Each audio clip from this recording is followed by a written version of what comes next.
Thank you for being here, Alberto. Welcome to our video and podcast. You. It's good to be with you, Ruediger. Thank you. Yeah, we know each other since a long time. Yeah. First met at the Frankfurter Ring. The Frankfurter Ring, that's right. And now your first time here in Tamanga. I love it here. It's such a beautiful space you've created here. That's it's full of life.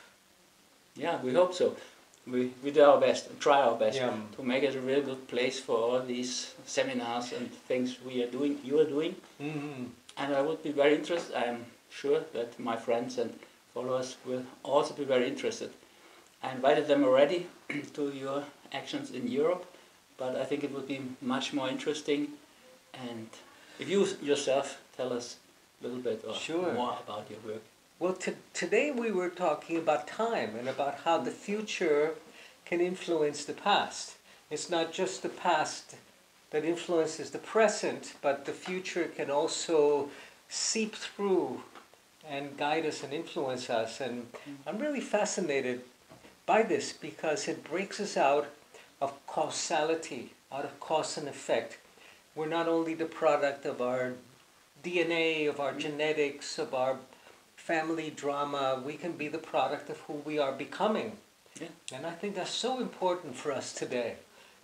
Even scientists with the epigenetic thing, they are coming nearer and nearer to this position. Everything is genetically is almost done. Yeah, I think we're only 10% our genes, and the other 90% I think it's our dreams. Yeah. How we dream our life and ourselves into being. And if we don't do that, we have to be the product of the past, you know. We continue the family dramas and the family illnesses. We live like they do and we die like they did. A friend of mine years ago in Switzerland, he made such a difference between mythology and fairy tales.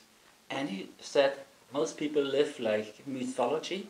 They get deeper and deeper and deeper into their past and their troubles and work on this like psychoanalysis. And from my own psychoanalysis I can say that, yeah, we did this. And the heroes in the fairy tales, they just take everything which could help them to develop, to go to bliss. Yeah. And I think this is the modern, all the fairy tales are so old, this is the modern way. That's the modern addiction, you know. The modern addiction is to work on your suffering, on your pain, and that's what we learn from religion. You know, it's interesting, the Western religion, you have God is a descending principle, comes from the heavens to the earth. But for the shamans, the spirit is an ascending principle. It grows like the corn. Mm-hmm. And you grow fuller and bigger and happier and more blissful. You don't come down from heaven to suffer here. Mm-hmm. Yeah. We are really, especially German-speaking people, the Germans more than the Austrians, addicted to suffering a little bit, working and suffering, and not enjoying life and seeing it as a wonderful chance to grow. Mm-hmm. So, you know, in the training that I have, suffering is optional. So when you don't learn directly from knowledge, then you get to learn from suffering. It's elective. You can choose that. Pain is not optional. Mm-hmm. We're in a human body. We are born. We lose a loved one. We experience pain. But suffering is optional. And I tell my students the difference between suffering and pain is when you're taking, in the winter, you're taking a nice warm shower and you put your hand in the handle and you turn it all the way to cold. Before you turn it to cold, when it's still nice and warm and you're going, oh my God, this is going to hurt so much, that's suffering. Yeah. When you turn it all the way to cold, that's pain. Yeah. Exactly, suffering is what happens in your head when you think about how much something hurt. Yeah. The same Swiss guy who trained me a lot, he said, when he was about to die, before, I asked him, what is the essence of what you can give me so that I can do a similar spiritual, psychological, psychosomatic work? And he said, like, you can't imagine, or you can't take it now, you're too young. And of course I was more eager to get it. And then he said, at the end, after some urging from my side, he said, okay, I tell you, but you just keep it and it takes decades, then you will understand. He said, all real feeling is superficial, short, and changing fast. And I was really shocked because I wanted to become a psychotherapist because of all these deep, lasting feelings. But if I look back after more than 40 years as a doctor, I can see what he meant. Of course, there is something hard you have to experience, but if you keep to it, then comes this suffering, and then you have to say goodbye often, but you need not make a depression out of it. No. So. No, you know, the shamans, I trained as a shaman for many years in the Amazon and in the high mountains in the Andes. Before that, I worked in a brain laboratory. So I went from the laboratory to because we were looking for the mind, that we couldn't find it under the microscope. So I ended up training with the shamans, and they believe that we come back, that we reincarnate, that we keep coming back, and that it is such a privilege to have a body. There's such a long queue, a long line waiting to incarnate, because that's what we learn. And if you're suffering, you're not learning. You're wasting a really precious incarnation. They say the chances of being born in a human body are the same as that of a giant sea turtle that only comes up from the depths every 500 years, coming up and putting his head through a life ring that was tossed into the ocean. Almost impossible to get a body. So we got to use it right, this lifetime. And in your lecture today, I was astonished you talk quite freely about serotonin and dopamine, and also all these very, very forbidden things which we were trained to not use, not think about, and all this. When I was last time in US in Esalen, I had the feeling that these psychedelic drugs we had in the hippie times anyway, that they are coming again. Almost everybody they're talking about, from Burning Man, I got the impression it's a new Woodstock or a remake of Woodstock or something like that. Can you see this connection? Well, you know, we don't hear too much about it because the psychedelics now are so clean and so pure that nobody has bad trips. Are really bad ones. Occasionally and I think that there's a lot of overuse, particularly of the ayahuasca, which is it really belongs in the Amazon. But many people benefit from it. But in Silicon Valley and in many of the New York, California, everybody is microdosing. LSD. Microdosing LSD, minute amounts taken every day or 3 times a week, and just to expand consciousness. Now, there are other ways. Meditation is a more enduring way. Yeah.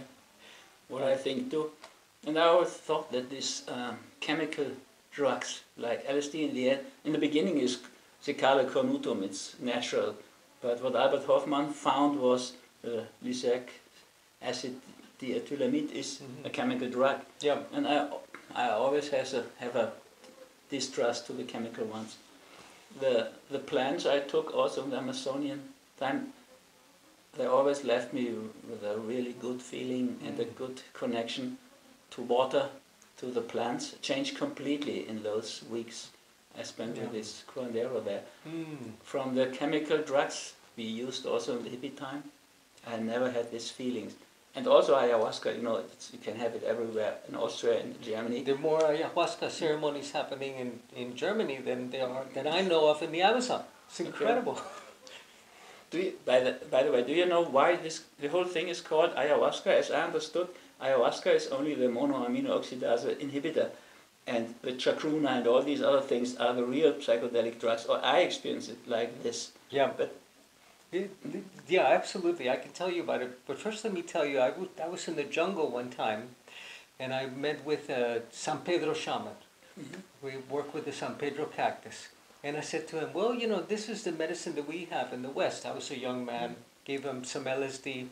He took 400 micrograms, 4 tablets, and I go, well, he's going to go crazy. Totally quiet, and he says to me, what kind of plant is this, Alberto?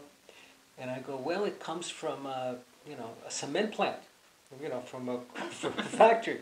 He says, that's what I thought, because it doesn't have any roots. Okay. So they didn't have roots. But with the ayahuasca, the aya means death in the Quechua language, and huasca means the rope or the vine. And the ayahuasca is actually the vine. It's actually the MAO inhibitor that allows the chacruna to, which has the DMT in it, to go through the intestinal wall. And but people, of course, but the ayahuasca also has the harmines and the harmolamines, so they give you kind of a bit of a visionary journey after the DMT wears down. But if it's done in the hands of a master, and there are many commercial ayahuasqueros now, and the plant has benefited many, many people, but it needs to be part of a discipline. Otherwise, it's just a trip, it's just a mind holiday, which is okay. But when you confuse that for spiritual liberation, that's when you get in trouble. Because it doesn't give you freedom. It opens your eyes, but then you have to walk through the doorway. As the masters that you meet sometimes are not the true masters. When you go to New York to a hotel, for example, the best dressed person in the hotel is the doorman. And if you think he's the best dressed one, he must be the owner. Now it's the same with the plants, You have to be careful who you... I was in those days with a friend who has been there often, and he knew several of these curanderos. And this one, I think he knew what he did. I couldn't speak very well with him because he spoke a little bit Spanish, and my Spanish wasn't perfect. So, but you still know about all these things, and you tell your pupils about eating in a special way to give your brain the best chances to develop its potential. Could you tell our listeners something about this? Sure. The first, what I do today is that I train modern shamans. I train modern shamans in the ancient science and then in cutting edge brain science also, neuroscience. There are so many young people who do biohacking now. This is trying it on their own. Of course, yeah. But it helps if you have like a 5,000-year history, like the shamans do. They've tried a lot. It's like if you want to invent a bicycle, you don't want to. It'd be good if you learn from people that have been riding bicycles for a long time. And with the shamans, they've been riding this vehicle, which is visionary. But the object is not the vehicle; it's the destination. So to do that, you need to detox the brain, because we store toxins in fat, because they're the really long-lived molecules are fat, and the brain is 70% fat. And we've been exposed to mercury. I remember as a child when the thermometer broke, playing with the mercury. Did you ever do that? Yeah. With a paper we wrapped it around. And then I went to my dentist and he put it in my mouth with the amalgams. Mine too. And this mercury is a neurotoxin. So you can take ayahuasca, you can see God, you can have a divine experience, but unless your brain is detoxified and upgraded, you cannot bring it back. You need to upgrade the hardware to be able to bring these states back into every day. So that means detoxifying the brain. It means upgrading the brain from the limbic brain, the old Neanderthal brain that feeds on sugars, upgrading that to the higher brain, the neocortex, that feeds on fats, on the ketones. So we want to get into the ketones, burning fat for fuel, not burning sugar. Sugar is, cancer. You're signing up for cancer when you're an adult.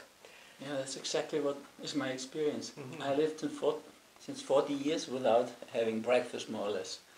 And because my brain was much more efficient when I hadn't eaten anything. And then I started on this keto trip with a peaceful thing, same experience. See, David Perlmutter even says that it works 25% better, and even the heart is working better on ketogene diet. David Perlmutter and I wrote a book together. Oh, I didn't know. Oh yeah. It was called Power Up Your Brain, the Neuroscience of Enlightenment. Is it translated in German? Yeah, it's in German, yeah. Okay. the neuroscience of enlightenment. In our thesis, he came to the Amazon with me, and our thesis was that religion has hijacked enlightenment, when enlightenment is really the product of a healed and really functional brain. And so this is, when you are in ketosis, when you're burning fats for fuel, what happens is that it triggers the elimination of cellular waste, autophagy.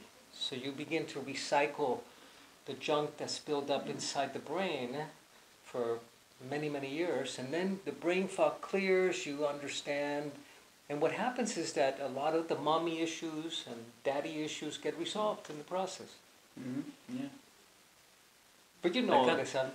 I mean, I can't distinguish so much. I do fasting for more than 40 years. Yeah. So when I was with the curandero, there was a Swiss friend with me who was much more experienced in the ayahuasca thing.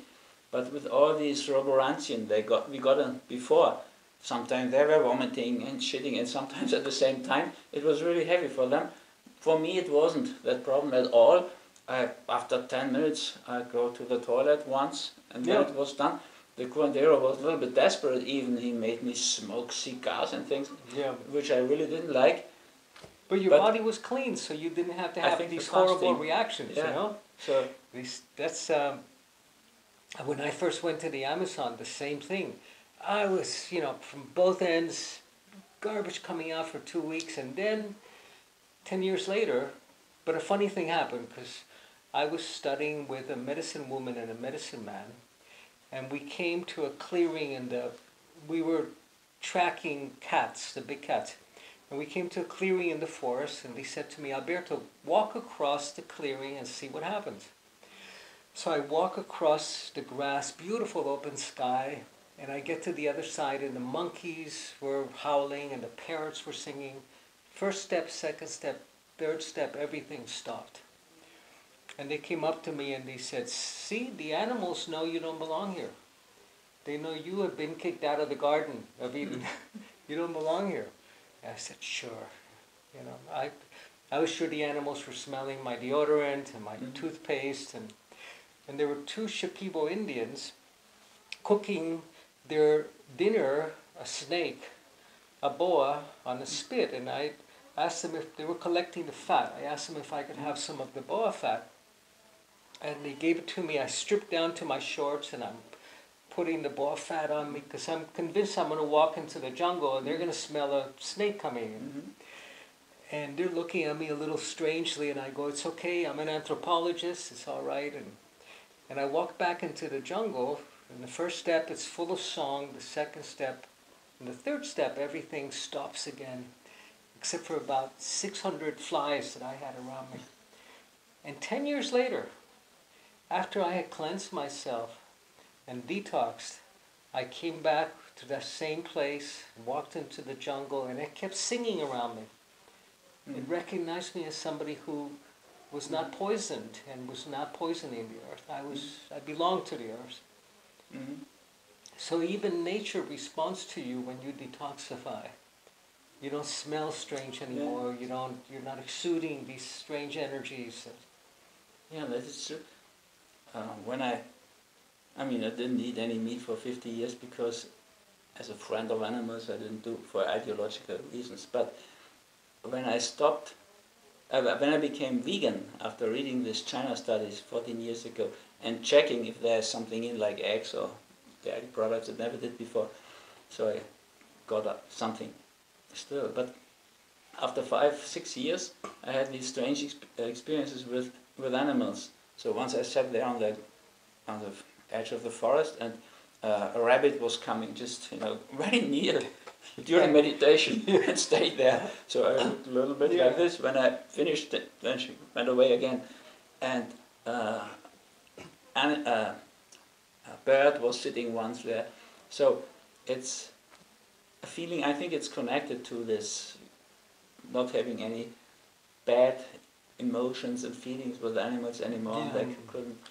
They could smell this in a way. You're not a predator anymore. No. Yeah. Yeah, I thought that happened to me. My wife has that all the time. The animals come to her. They must smell that part of me is still, upset at something because they go to her, they don't come as much to me. But today I think that we need to revive the old shamanic medicine, because the shamans are the caretakers of the earth. That's their prime job. It's not to heal, though they're healers. It's not to teach, even though they're teachers. It's not to do ceremony, even though they know ceremony, but it's to become the stewards of all of creation. Mm. And I think it's a time for all of us to do that. It's important today. Yeah, hopefully the youngsters in our part of the world are now striking in school or making this what they call futures for Fridays for future. Mm-hmm. They really want the politicians to stop all this ecological disaster and all this, and they're really like a little bit like the hippie movement, I think, in a way. Yeah. They want to do something for Mother Earth and for keeping the plants we still have. But maybe it's the influence of these grandmothers.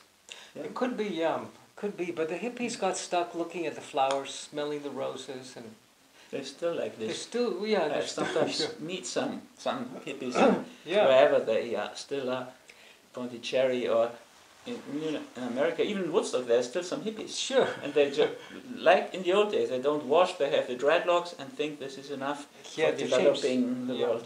Yeah. No, I think today This was a we have disaster. to, I think consciousness, awareness is a radical transformative technology. If you sit in ceremony and you pray for the healing of the earth, it creates a standing field that can change things. But you have to be clean. You cannot be toxic, because otherwise you're going to want a nicer car, a nicer looking spouse than what you have, a happier time, and it's for you.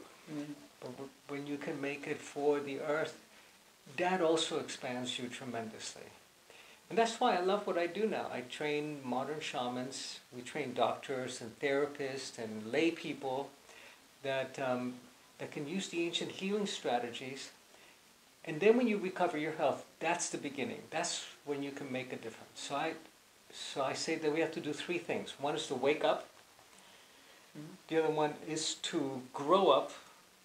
And the third one is to show up, to make a difference. Okay. If you stay in the wake up stage alone and you don't grow up, if you grow up but you don't show up to change the world for the better, then you're still caught in the me projects. Mm. If you show up, then we can together dream a new world into being. Yeah, hopefully. I hope. So I love what you do. I love what you do. So maybe we can inspire the young ones. Though that is a dream of me, that I could tell them what the hippies did wrong. Well, yeah. And where we quit the path, and so that they stay with it. Yeah. If I see this very young there, two young ladies, this Greta Thunberg from Sweden, Amazing, yeah. and there's in Switzerland is also a Christina von der Leyen. Mhm. She is a very spiritual-minded little girl, Yeah. and so I hope. I mean, Dalai Lama once said, "The women of the West, they can turn the thing around, and if they can't do that, Yeah. it won't happen." And if I see your group, it's same experience I have. 80% women, Yeah. young women even. 80, yeah. Unfortunately, the men are still trapped in many of in the journey of conquest and achievement and so-called success, and they don't want to go in the great journey. Thank you, Oh. Ruediger. Thank you.